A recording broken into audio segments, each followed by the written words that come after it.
Waktu kecil, setiap ada masalah, kita selalu lari ke orang tua. Karena rasanya, selama mereka ada, semuanya bakal baik-baik aja. Tapi semakin dewasa, aku baru sadar sesuatu. Ternyata orang tua juga sering takut.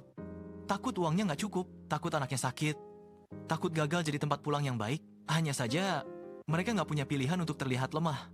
Karena saat anaknya panik, mereka harus tetap tenang. Saat rumah hampir runtuh, mereka tetap pura-pura kuat. Dan mungkin alasan kita bisa tumbuh dengan rasa aman waktu kecil adalah karena ada seseorang yang diam-diam menanggung semua rasa takut itu sendirian.